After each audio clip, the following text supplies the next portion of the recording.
जय सद्गुरु की दामिनी रसोई से जिंदगी तक मध्ये सखीनं तुमचं मनापासून स्वागत। सखीनं आषाढ महिना आहे तर आषाढ महिन्यामध्ये आपण तळणीचा एक पदार्थ करतो। तर आपण आज करूया लाल भोपळ्याचे घारगे। तर कसे करायचे ते बघूया। चला सखीनं।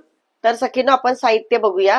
हे आहे तांदळाचं पीठ 2 चमचे घेतलेलं आहे, जायफळ वेलचीची पावडर, बडीशोपची पावडर, खसखस आणि थोडासा रवा घेतलेला 1 चमचाभर, गूळ, हे आहे लाल भोपळा, तर याचे आपण घारगे करणार आहोत। हे आहे गव्हाचं पीठ आणि आहे तूप। तर आपण सगळ्यात पहिल्यांदा काय करणार आहोत, भोपळा आहे की नाही तो आपण उकडून घेणार आहोत। मी त्याच्या बघा अशा साली काढून घेतलेले आहेत। शक्यतो भोपळा घेताना असा पिवळा धमक असतो की नाही तो घ्यायचा, जरा चविष्ट आणि गोड छान असतो तो। तर आपण भोपळा ना स्टीम करायला ठेवूया। एक 10 मिनिटांमध्ये तो स्टीम होतो।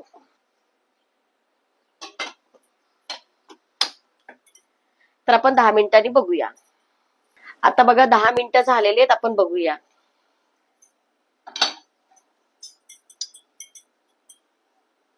बघा भोपळा किती मऊ एकदम शिजलाय व्यवस्थित, लगेच तुकडा होतो की नाही।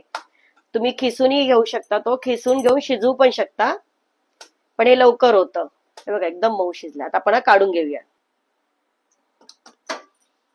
आता आपण वाफवलेलं की नाही ते पाणी आहे, ते पाणी फेकून नाही द्यायचं। जर आपल्याला मळायला लागणार असेल, मळतानाच आपल्याला पाणी कमी पडलं तर आपण हे पाणी घेणार आहोत, कारण याच्यामध्ये सर्व भोपळ्याचं हे उतरतं ना अंश।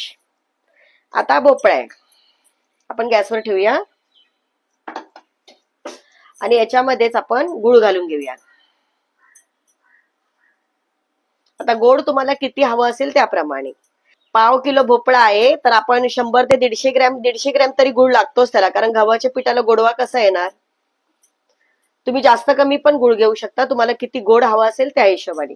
आपण 150 ते 150 ग्रॅम तरी आपण गुळ घेतलेला आहे। त्याच्यामध्येच आपण थोडंसं तूप घालणार आहोत 1 चमचाभर।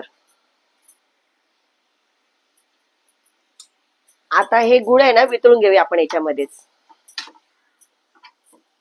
हे बघा पूर्णपणे आपला गुळ वितळलेला आहे आणि पंपकिन आहे की नाही भोपळा, लाल भोपळा, तर ते आता याचे काप राहिलेले आहेत, ते पण वितळायला लागलेत आणि आपण असं करतो की नाही ते मॅश होतात।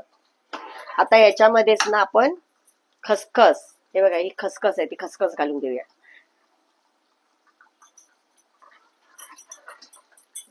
त्याच्यामध्येच ही बडीशोपची पावडर 1 चमचाभर घालायची। कोणत्याही गोड पदार्थामध्ये ना तुम्ही बडीशोपची पावडर घाला, तर सुगंधही छान येतो, चव पण छान येते। त्याच्यामध्येच आपण जायफळ आणि वेलचीची पावडर घालणार आहोत। बघा किती सुगंध लगेच वाढला, एकदम मस्त सुगंध, गोड वेलची, जायफळ, बडीशोपचा सुगंध खरंच छान येतो। आता हे आपण थोडं थंड करायला ठेवूया, कारण आपल्याला जो भोपळा आहे तो मॅश करून घ्यायचा आहे। हे थंड झालेलं आहे, आपण काढून घेऊया। बघा कलर किती छान आलाय की नाही, सोनेरी असा। आता याच्यामध्ये पंपकिन आहे की नाही, लाल भोपळा आहे याच्यामध्ये, तो आता आपण मॅश करून घेऊया। तो शिजलेलाच आहे ना, लगेच होणार तो 1 मिनिटात। तुम्ही वाटीने, ग्लासाने किंवा असं स्मॅशर असतात, हे रोटी मेकर आहे, त्याच्याने असं करून घ्यायचं। कुठेच आपल्याला भोपळ्याचे कण नाही लागले पाहिजे। आता याच्यामध्ये आपण थोडासा रवा घालूया, 1 चमचा, 1-2 चमचे तांदळाचं पीठ आणि गव्हाचं पीठ। आता गव्हाचं पीठ कसं घ्यायचं, जेवढं पुरेल त्या हिशोबाने। हे जे आपण लाल भोपळ्याचं आणि गुळ टाकून पाक केलेला की नाही, त्याच्यामध्ये जितकं पीठ मुरेल त्या हिशोबाने मळून घ्यायचं। आणि थोडं पीठ आहे ना घट्टच मळायचं। आपण हे पीठ आता मळून घेऊया।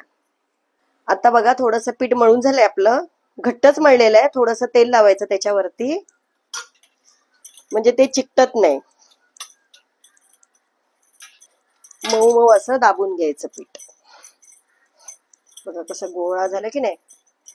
आणि कलर हळद टाकायची अजिबात गरज लागलेली नाही, कारण लाल भोपळ्याचा आणि गुळाचा कलर याच्यामध्ये बरोबर उतरलेला आहे। आता आपण हे बाजूला काढून घेऊया पीठ। आता 5 मिनिटं झालेली आहेत, आपलं पीठ मुरत ठेवलेलं आपण 5 मिनिटं, आणि आता आपलं तेल पण तापलेलं आहे। आता आपण पुऱ्या करून घेऊया। आज आपण करत आहोत आषाढ तळणी। चांगलं परत त्याला असं दाबून घ्यायचं पीठ आणि हे लाटून घ्यायचं असं.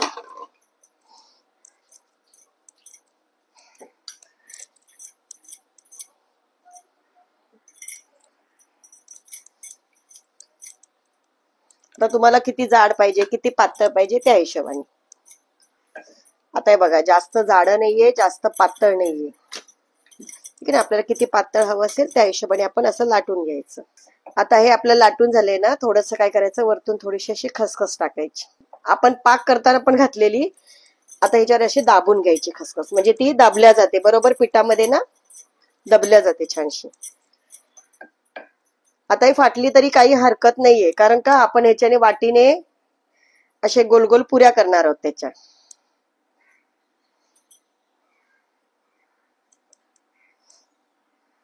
हे बघा अशा गोल पुऱ्या निघतात आहे की नाही, किती छान वाटतात. आणि तुम्ही एक एक घेऊन पण लाटू शकता, पण ह्या कशा एकसारख्या होतात ना, तर आपण अशा पुऱ्या करून घेऊया. आता आपलं पीठ मळून झालेलं आहे, आपण 5 मिनिटं रेस्ट करायला ठेवूया. तोपर्यंत आपण तेल तापायला घेऊया.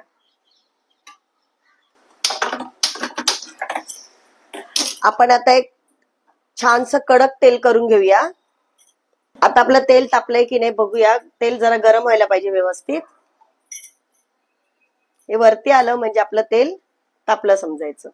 आता हे बघा आपलं तेल तापलंय, हे वरती आलं की नाही आणि झालेलं आहे म्हणजे आपलं तेल तापलेलं आहे. तर आपण आता पुऱ्या तळून बघूया.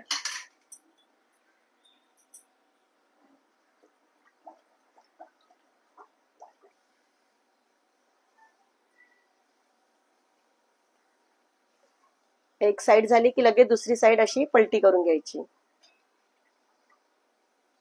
फुगल्या की नाही व्यवस्थित छान. हे बघा किती टम मस्त फुगलेली आहे की नाही. आता दोन्ही साइडनी झालेली बघा आहे की नाही. आपण आता ती काढून घेऊया. तर काढताना काय करायचं, टिश्यू पेपरवर शक्यतो ना टिश्यू पेपर ठेवायचा आणि त्याच्यावरती काढायची. आता आपण अशा सर्व पुऱ्या करून घेऊया.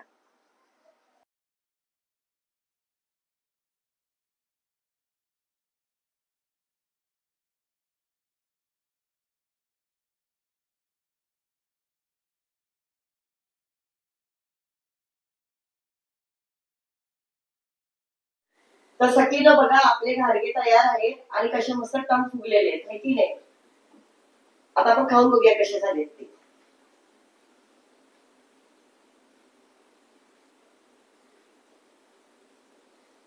एकदम मस्त जसे अनारसे खातो की नाही कसे लागतात ते. एकदम टेस्टी गोड आणि छान. तुम्ही असे करून बघा.